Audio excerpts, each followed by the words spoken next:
Before the war, it was obvious beyond any possible doubt of anybody who was thinking that the Germans, under Nazi rule, were determined to crush the Jewish population of Germany.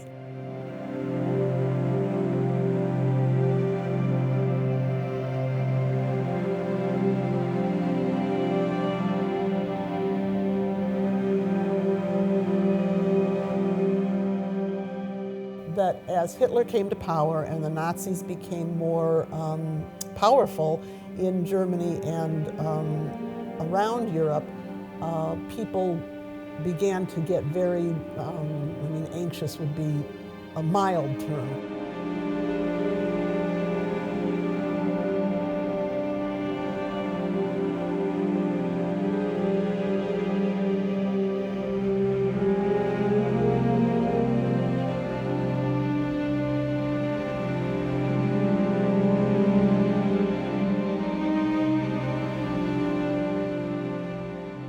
France, England, the United States feared the communist takeover in Russia and didn't see the fascist threat coming.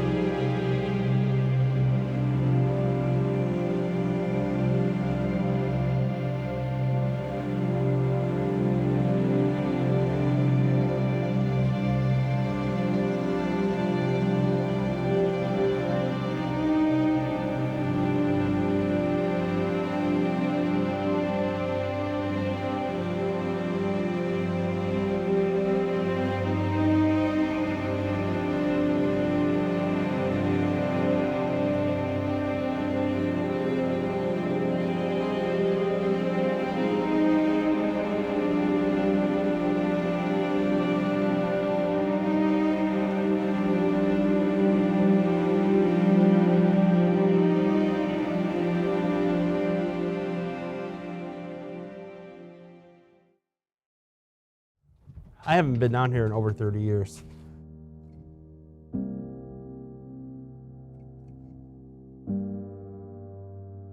This was his routine, and this was his parents' store, and he was absolutely wedded to it and very proud of it. I always felt like in this bottom part of the store that I must be a little bit closer to my great-grandparents. He would usually have the stuff upstairs. Yeah, that's, I hadn't thought about that, but no, we really did not go to the basement. At least I don't remember. We might have, but he would have the inventory up in boxes and we would take and put it out on the shelves and price it and all that type of thing. But I don't remember going into the basement. Formerly known as Plout's Dry Goods, the basement of the store housed far more than owner Sidney Plaut's cribbage table. Alongside overstocked merchandise and card games, the basement hid away a vital family secret for over 50 years. Only after the store and its contents had been sold was the family's incredible story discovered, buried in that basement floor. It wasn't until the late 90s that the people who'd bought Plout's store on Main Street in Goshen contacted my mother. They said, we found a lockbox, and it's really weird because we found it in the dirt floor of the basement. There was a slab covering it up, and there was a desk on top of that. So clearly, this was something that was not meant to be found. We did get it open. There were affidavits of support, but they were also for family members who we know did not make it. So I don't know if my grandfather was just in shame that he didn't want that to see the light of day, or he was just being overcautious with the paper trail. When reconstructed, the paper trail of affidavits mapped the travels of over 28 Jewish refugees as they fled Nazi Germany and settled first in Goshen, Indiana, and then fanned out across the country. Through Sidney and his father David Plaut's sponsorships, these Jewish refugees escaped the horrors of the Holocaust. While some who received the Plout sponsorship viewed them as saviors or mensch, The Plouts remained wary of the praise. Instead, they buried the truth of their sacrifice, perseverance, and courage. Only those in the immediate family knew of their selfless act. Unlike the well-known story of Oskar Schindler, it would take a serendipitous discovery a half-century later to uncover Goshen, Indiana's own Schindler's List.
Sidney Plaut was my mom's father. He's my grandfather. His father was Dave Plout, and it was Dave who came to Goshen in 1906. The American Dream. That promised dream is what brought Father David Plout to the United States from Werder, Germany in 1883. As an 18-year-old immigrant who spoke only Yiddish and German, David found himself at home in Harlem, New York. David spent 8 years traversing the Midwest as a traveling garment peddler before meeting fellow Jewish-German immigrant and small-town department store owner Morris Herzog, a connection that would change David Plaut's life. In 1893, David decided to trade a life on the road for stability and relocated to Covington, Indiana, in pursuit of opportunity. After 4 years of working at Herzog's department store, David became an equity partner. As a man of big ideas, David ushered in changes, and renovations soon began. On July 4th of that same year, the store reopened as not only the largest in Fountain County, Indiana, but also the first with electric lights. The late 19th and early 20th century, you had a massive migration, most notable, of course, in New York City, of Eastern European Jews, which at that time meant largely from the Russian Empire. And there was a long tradition of anti-Jewish government and popular pressure. But in the late 19th century, organized, systematic anti-Semitism became a major problem. As Jews, they knew there's always been prejudice. The reason my great-grandfather left is he did not want to go to the army because it was horrific. You know, it was like the worst fraternity hazing. It was everything from torture, sodomy, stealing your clothes. You know, I mean, they were just horrible. He did not want to be a Jewish soldier, and it was compulsory then. That's why he left.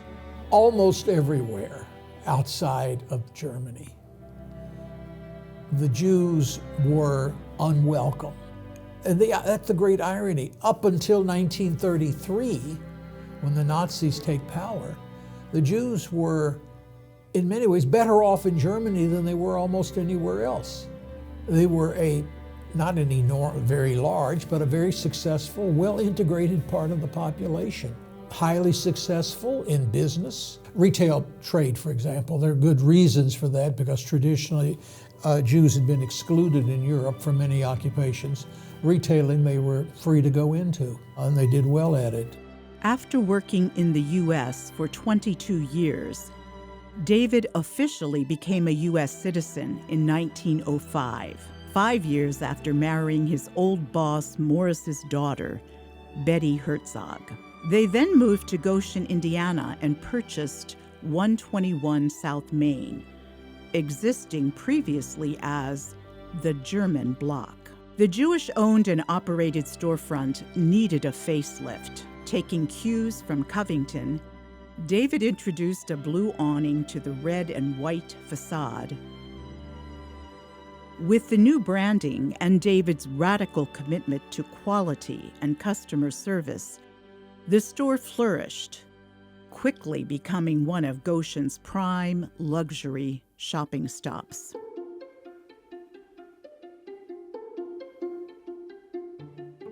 My great-grandfather bought this building and the business within it in 1906, and he changed it to Plout's dry goods store. Dry goods as a category is a uniquely American invention. Europeans would just roll their eyes when somebody said they were a dry goods merchant because that just didn't mean as much. It was bolt cloth, housewares. Bedding, pillows, blankets, sheets, lingerie, even little jewelry. Not groceries. That's the only definitive thing I've ever seen on that. But it had about 120-year shelf life as a common phrase, as a common term where everybody knew what it was. And then now it's just kind of a nostalgic thing. The typical customer would be probably middle-aged to older, mostly women. We had some men that came in, but I'd say most of our customers were middle-aged women.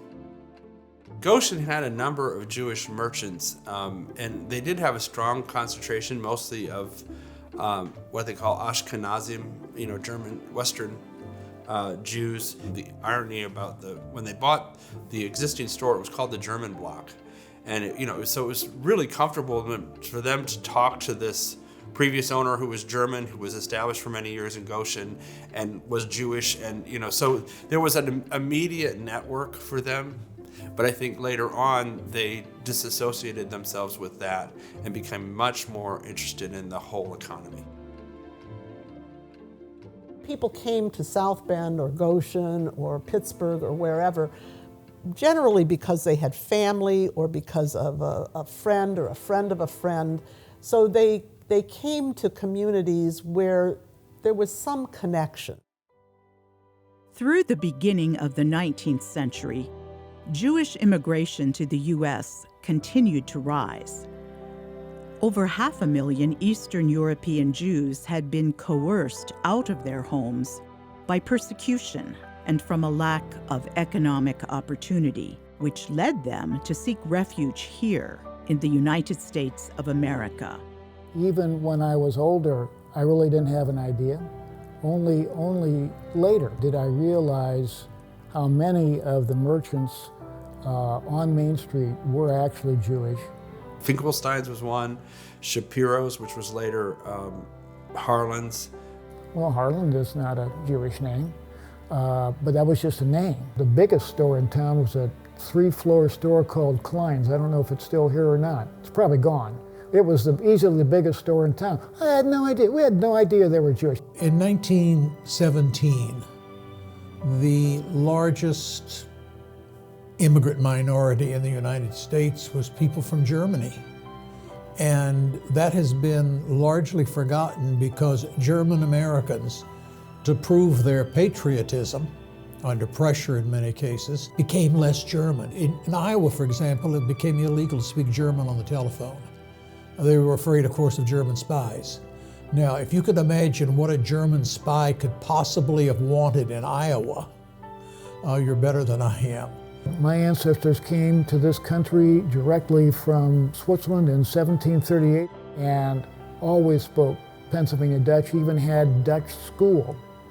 But when it came to my generation, my parents and other Mennonite parents at that time made a conscious decision to not teach us Pennsylvania Dutch because you didn't want your kid running around the neighborhood saying something that sounded German because you were going to get discriminated against real fast. So Germans turned their back on their ethnicity.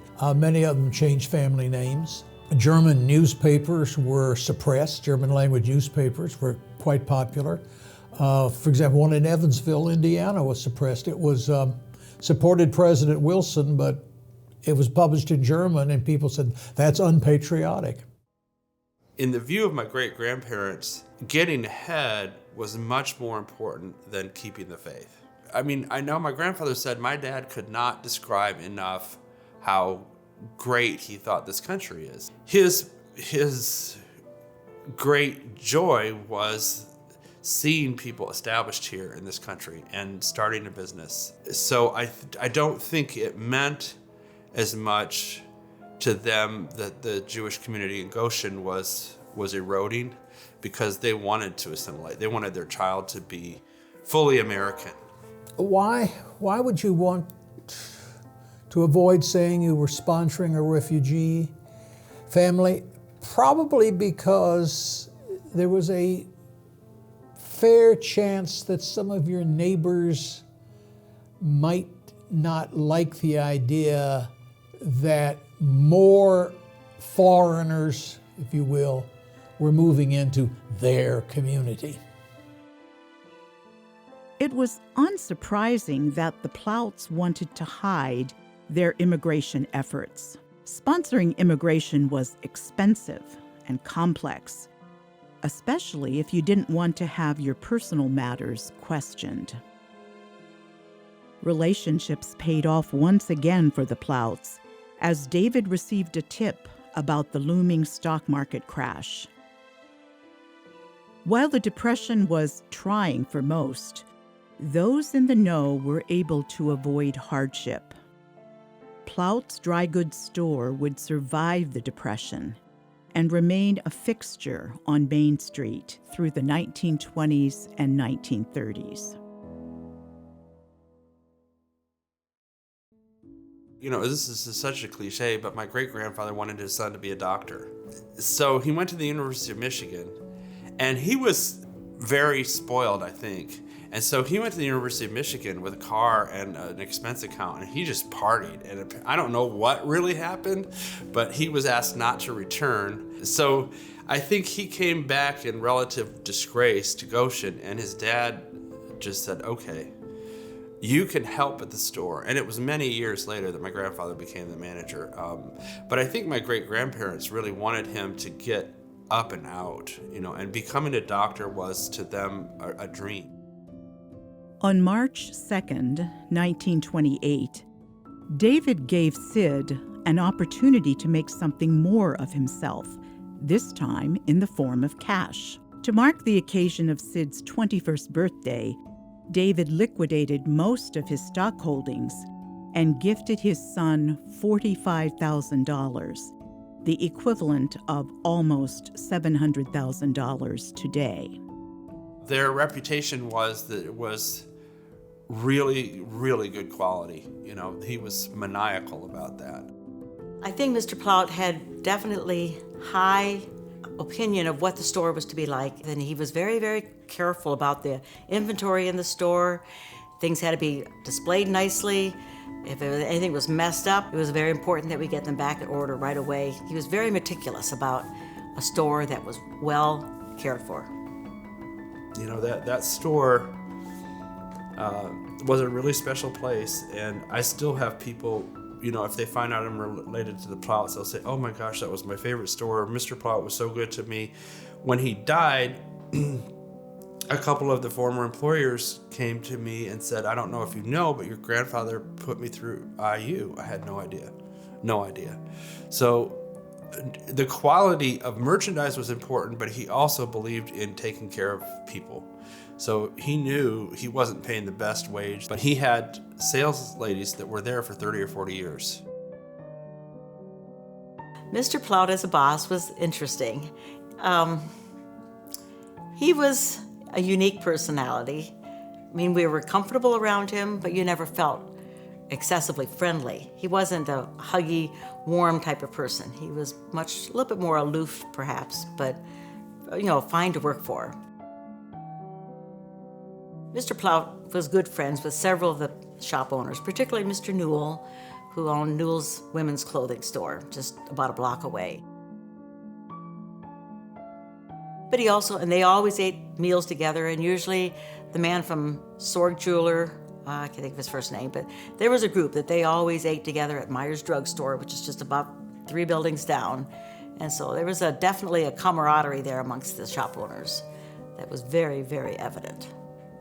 So when I went to Evansville, he said, you must go across the bridge to Hendersonville to Simon's Shoes, ask for, again, it was make a connection, but it was also like, if you're ever in trouble in Evansville, there's a Jewish guy that I see all the time in the merchandise mart named Simon, and he can help you. That was the unspoken kind of, he wasn't just telling me randomly to go buy shoes.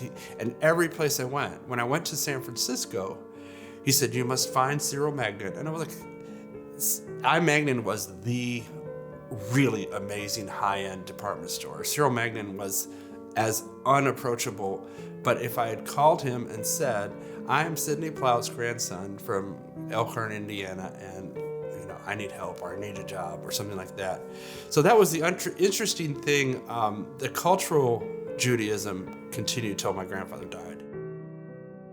My grandparents and my great-grandparents clearly, very much emphatically did care about making money. And saw that as your passport out of wherever you were. And I mean, it's very stereotypically Jewish. For people who didn't observe Seder or some of the traditions, they were culturally very rooted in this idea that you should have intellectual knowledge, you should make a lot of money, your kids should make more, and you should just keep going. I think they saw Goshen as a place that was going to grow. It did, not as fast, I think, as they'd hoped. As they started making money, they said, we can do a lot better in Fort Wayne, or we can do a lot better in Toledo, or wherever. So I think that Goshen's story is not unique. It's really true of a lot of smaller Midwestern and Southern towns. My grandfather was gifted with much of his dad's net worth on his 21st birthday in 1928, but told there's such a thing as too high. Don't screw up. Don't buy in this high, overvalued time. Save where you can and keep as much in cash as you can. Again, that's a very Jewish thing, is that 13, you become a man, and at 21, you become of age, meaning you can own property. And that's not really legally true, but that is the tradition. I think he was hoping he would buy a house in the North Shore of Chicago and establish himself somehow there. But he didn't, and as my great-grandfather aged, he very much appreciated my grandpa being in the store and helping. And I think that having that money around is what allowed them to be as generous as they were. He didn't want to do anything what I call showy. He didn't build himself a McMansion on Carter Road. He didn't, he bought a 100-year-old house that had been abandoned for 8 or 10 years on 6th Street. And people said, what are you going to do with that?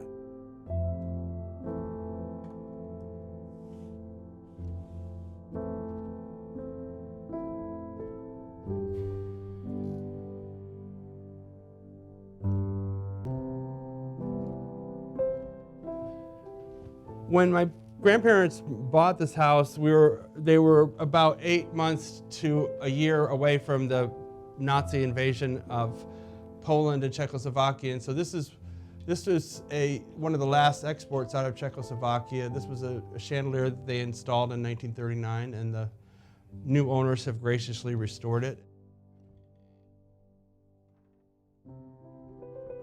I think as the child of an immigrant, and especially somebody who was raised with wealth, they had phenomenal style. I mean, they did. When Machu Picchu was discovered, they were among the first people from the Midwest to go down there in 1955. They were adventurous, worldly people, and I think what made them real is that they were very humanitarian. Upon visiting Germany in 1930, David had a premonition of an impending military state. As the economy collapsed around them, European Jews were widely blamed for the country's financial hardships. Anti-Semitism became increasingly normalized, and the popularity of the Nazi Party began to rise in its wake. A shocking juxtaposition to life in the U.S., this was no longer the Germany that David knew. While also alarmed, 23-year-old Sid wouldn't understand his father's concern until a few years later. In 1935, Sid met New York actress Lydia Shine while she was visiting her sister Elizabeth in Goshen. After a 2-week courtship, Sid proposed. On September 4th of the same year, they were married at Elizabeth's lake house in Syracuse, but would delay their honeymoon for 2 more years. In 1937, as fashionable people of means, Sid and Lydia were able to take an extended honeymoon, globe-trotting throughout Europe. It was on this trip Sid would experience firsthand the horrifyingly fast progression of Nazi thought throughout Germany.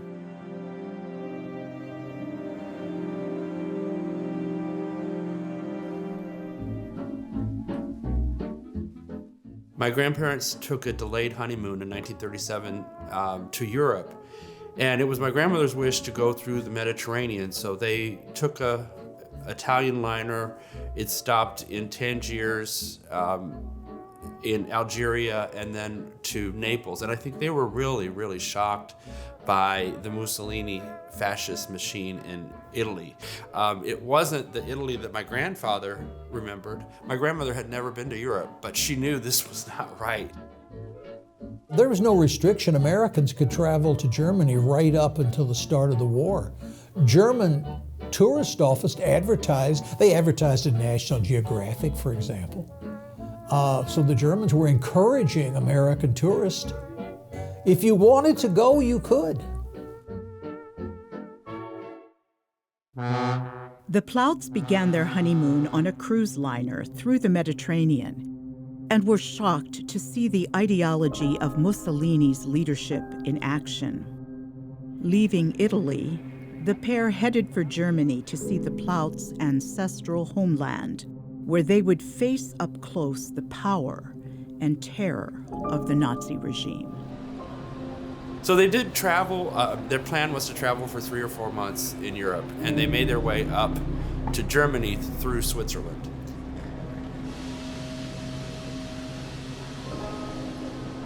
My grandfather told me the story that when they were at the Swiss-German border, they needed to see passports. And I don't know if my grandmother had gone to get coffee, but my grandfather had both their passports. And this SS officer was like, "Nice try."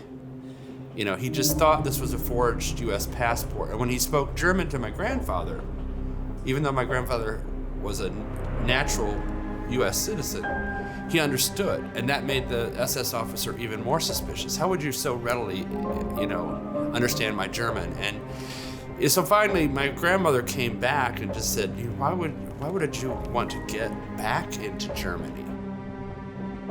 The guy, I guess, spoke a little bit of English, but they still took my grandfather off the train, and he realized he had no defense.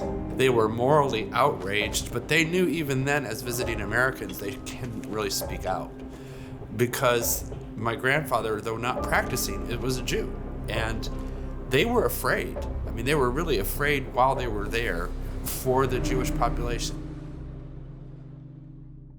The late 19th to early 20th century was one of the largest periods of immigration to the U.S. in history. Over 250,000 Eastern Europeans moved to the U.S. between 1880 and 1924. After World War I, with the Nazi Party gaining traction, Jews continued to try to leave Germany, but immigration out of Europe became more restricted by foreign nations. It could be very difficult for Jews in Germany, even if they had money, to find some place to go. The Nazi government would let them leave. That wasn't a problem. But where would they go? By 1933, only 1% of the German population was Jewish. Jews continued to try to escape Germany as the war began. But in wartime, no one was willing to accept refugees from the enemy. Sir, Americans could know if they read the newspapers. Now, how many Americans read serious newspapers in 1939? More than would today, I think. It really wasn't until that delayed honeymoon that they saw how bad it would be. They saw that there was mortal danger. But, that's just like reading about Libya here. It's kind of like, well, those poor unfortunate people, sucks for you. I don't think my grandparents felt like that, but I think a lot of their friends did. American opinion had become more consciously in favor of isolationism after the United States' involvement in World War I. In the time leading up to World War II, the U.S. utilized very strict immigration policies, turning away entire boats of Eastern European immigrants on the basis that they might contain Nazi spies and draw the U.S. into the European conflict. Because the thing that struck me again that I didn't know, I didn't feel my history professors emphasized, was how much Americans' attitudes were affected by having to have served in World War I. Okay, we won. That's all I ever heard from history and whatever. Oh, World War I and we hope win the war. But people hated having to go to that war. People that actually served in it felt, in effect, kind of cheated. Well, what did we get out of that? It firmed an isolationist, forget Europe kind of thing in Americans at that time. And then the Depression hit. It was a real isolationist. We don't have to care because of the Atlantic Ocean. The Atlantic Ocean is our buffer. It's our big protector. It doesn't matter what happens over there. The most visible group was led by, of all people, the greatest hero of the United States, Charles Lindbergh, who'd flown the Atlantic solo in 1927. And an organization, and we have to be very careful about the name here because it's become popular again with a somewhat different meaning, called America First. And the America Firsters were anti-Roosevelt, and some of them were anti-British, but they were desperately against becoming involved in another world war. Beginning of the war, the Nazi machine just ran over everybody. They were bombing freighters off the coast of North Carolina. So I think my grandfather also thought, if I share this information, it may implicate me in a way I don't want. The other thing that really caused concern for my grandparents was the Japanese internment camps. So, while we say we never had anything like this in country, we didn't have the torture and the extermination machine, but we did deny pretty much all Asians their citizenship and corral Japanese Americans for not just a few months, but years. So I think they were concerned about policy. The news of Pearl Harbor destroyed the America First movement in a moment. No one wanted to take in large numbers of Jewish refugees before the war. And once the war starts, it's impossible to do it. The American people in their righteous might will win through to absolute victory.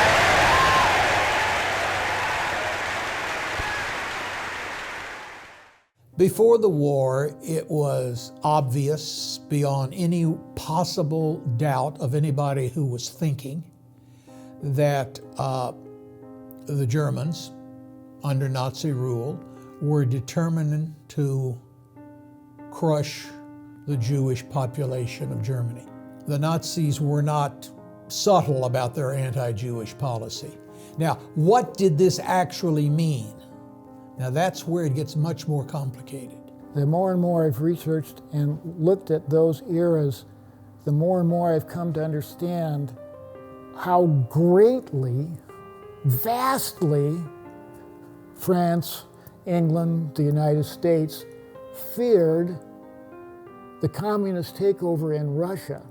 And so, in so many instances, they reacted way too far the other way and didn't see the fascist threat coming.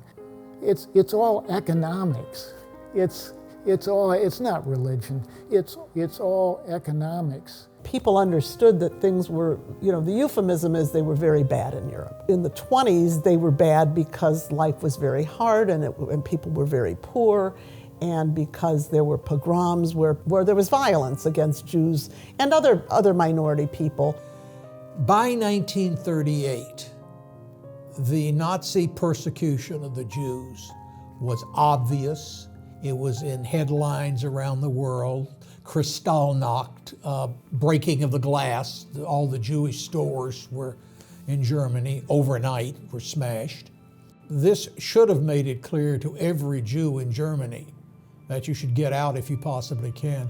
Having said all of this, no one in the United States had any reason to imagine in 1939 that German policy was set on exterminating the Jewish population of Europe.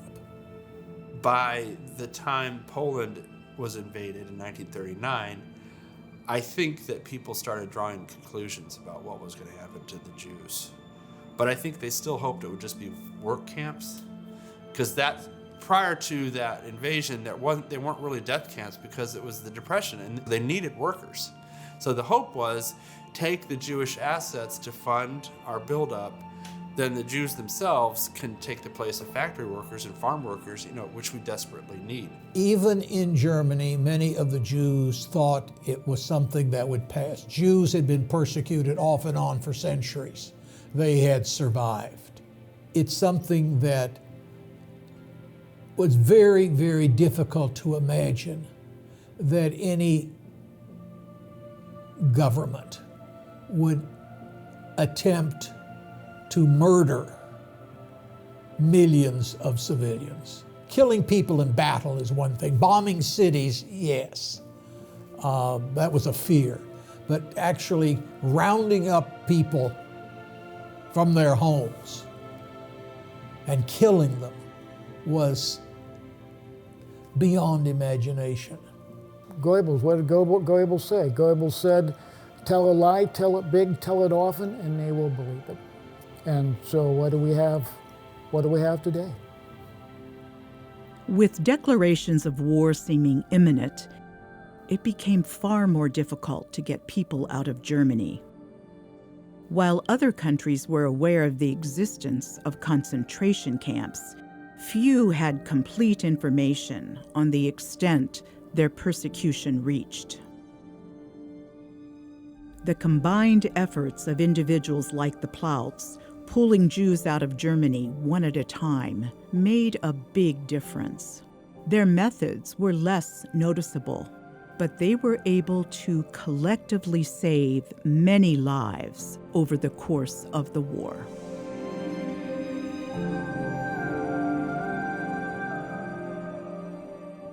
We're standing in front of my great-grandparents' home. My grandparents moved in 1906. Many who were sponsored by the Plouts stayed here, sometimes up to a year or two, or just a matter of a few weeks. But this was commonly known, even well before the war, as a place where the Plouts were hosting relatives or guests. And by guests, they meant people they were getting out of Germany. I think 28 people is remarkable and fairly unique. With my family, they brought 8 or 10 people maybe. My uncle always, he always had some relative in the bed next to him, some young man who had been brought over from Europe and was staying with them for, weeks and months at a time. From 45 to probably 48, there was always somebody in one of the Plouts' house figuring out where they're going to go.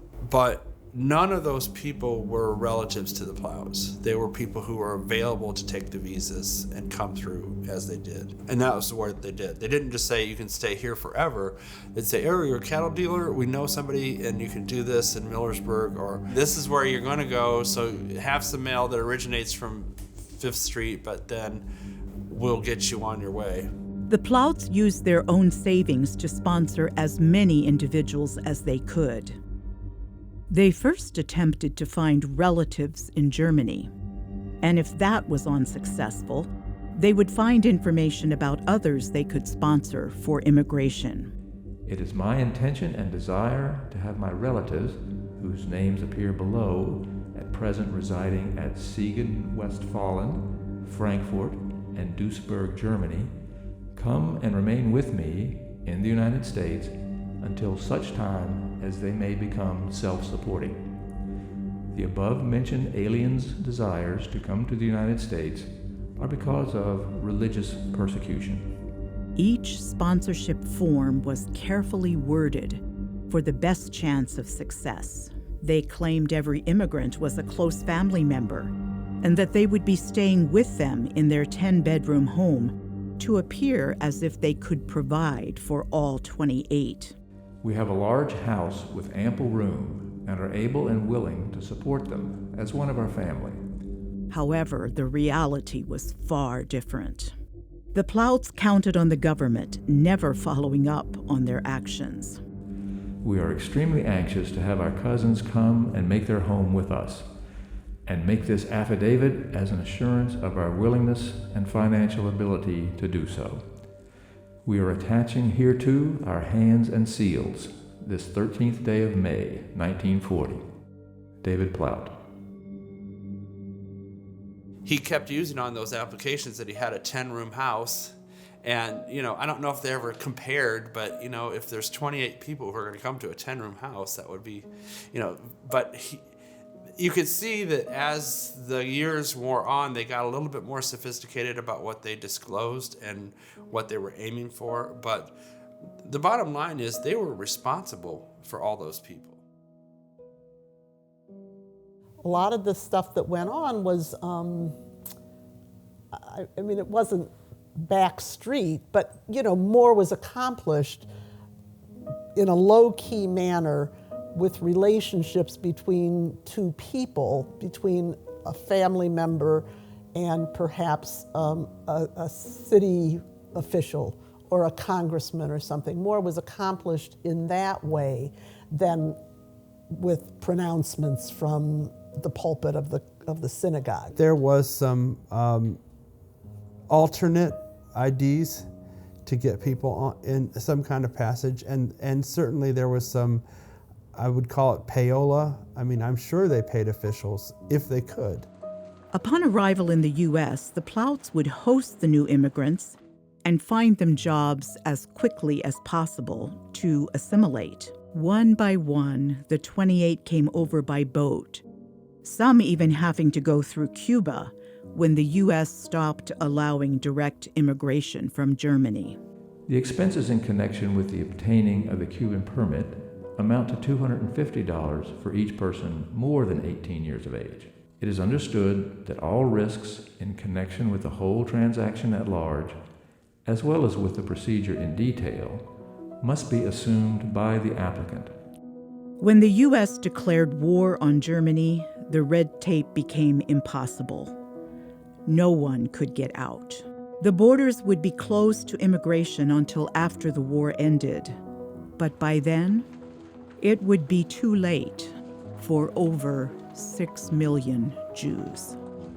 The United States did not welcome immigrants in large numbers. The immigration restriction had become a matter of law and public policy. It started in 1920, and in 1924 it became systematic that immigration was greatly restricted. So where would Jews be able to go? There was a lot of prejudice here.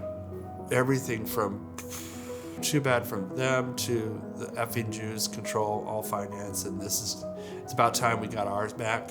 I think there was already some open hatred toward Jews here. I think politically, we were just free falling from the Depression. We didn't need any more refugees in the State Department's eyes. There's a name that you may not be familiar with, Breckinridge Long. He is often regarded as the chief villain who did as much as possible to make it difficult for refugees, Jews particularly, to get legal permission to move to the United States in the late 1930s. As part of his duties at the State Department, Long supervised the Visa Division, which oversaw the issuing of American immigration and transit visas at consulates overseas.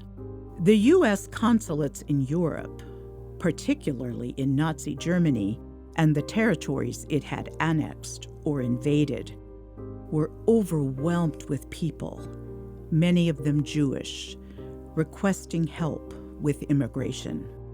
At the time, there was increased panic after the Anschluss in March 1938 and Kristallnacht in November 1938, which led more than 300,000 people born in Germany, mostly Jews, to add their names to the waiting list for an American immigration visa.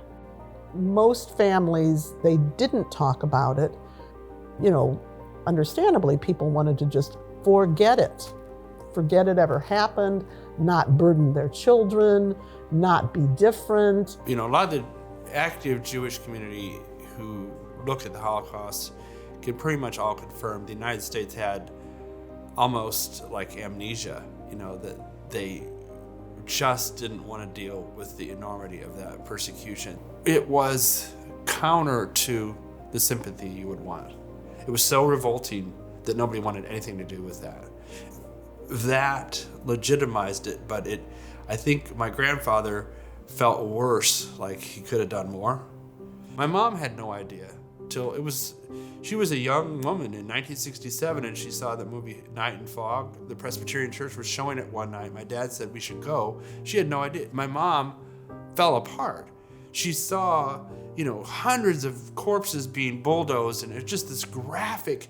And she called my grandfather, I guess, and said, "Why didn't you ever tell me?" And he said, "Well, when it was going on, you were too little to understand. And I figure you'd find out on your own. Obviously, you have." There was some real protection. I think that there were newsreels, the Red Cross and Army personnel in Britain and the United States said, "We've got to show this to people." Well, they did. And people were horrified. The civilians, they had it bad.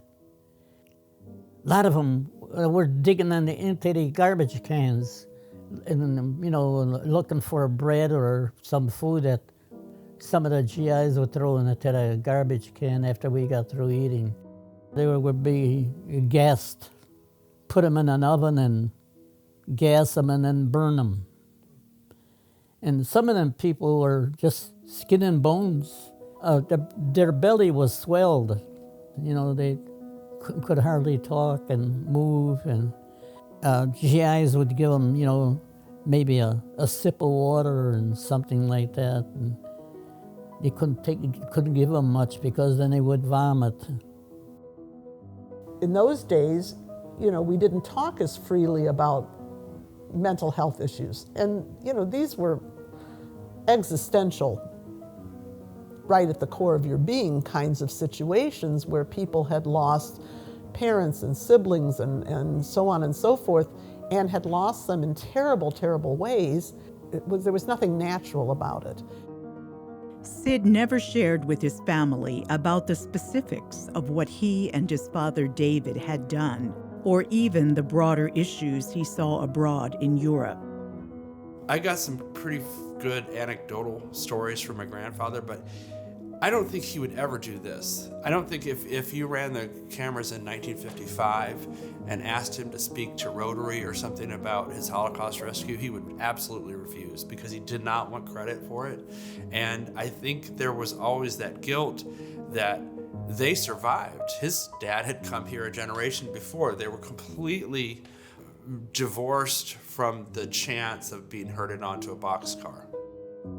I never heard any reference of Mr. Plout helping anyone like that. That was completely unknown to all of us. And I talked to another friend from college that worked there with me at that time, and she had no memory of just nothing. We never heard a thing about that, which is so interesting. The sad thing about this story is that their zeal to keep it under wraps meant that I've only got little shreds of things to go on. But my grandpa he had a phenomenal memory.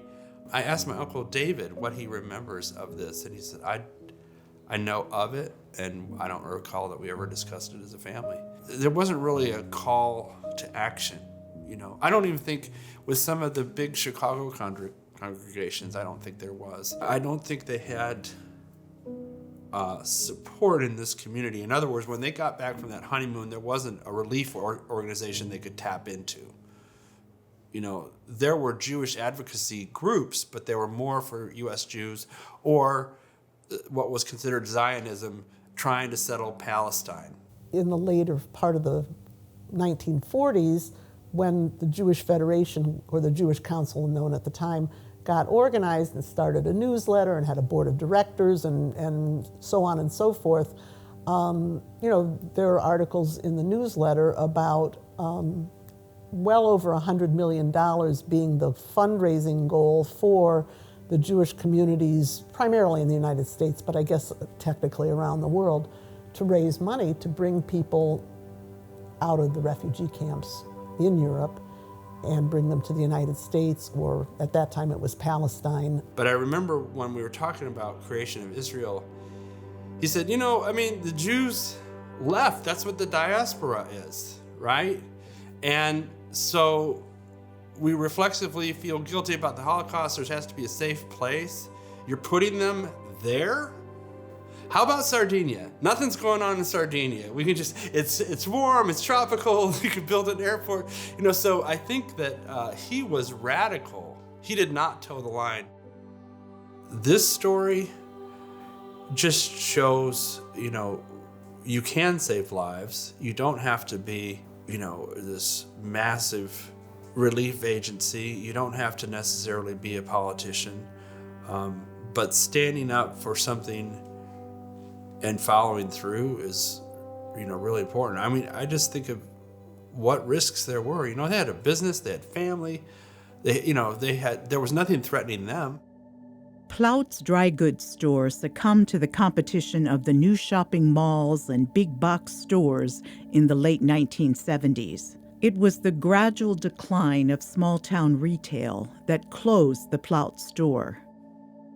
But ironically, it was the revitalization of Goshen's main street that sparked the discovery of this remarkable story. It is impossible now to know how Sid felt about his secret mission, but for those he sponsored, he provided hope, opportunity, and most importantly, a vital passage that saved their life. For me personally, I am absolutely the descendant of immigrants who had almost no problem coming here. Our tradition of settlement is if you can get here and you can behave, you can do something. But I just don't think there should be a lot of qualifiers to come here. I mean, I think that what my great-grandfather wanted is for people to enjoy freedom. It was less that they would be free to be Jews. It's just that they're free to be business people, free to be voters, free to be able to marry outside of the religion. You know, I don't know that there is any perfect model, but it is a shame, I mean that word shame, how people who wish to come to this country are being turned away. You know, your next amazing medical innovation might be waiting, you know, but we're not letting them in. I just think it's very unfortunate. We are a nation of immigrants. We need to continue to be that nation of immigrants. For the most part, people who have settled here have contributed, and there's not very many places on earth where you can go and rise.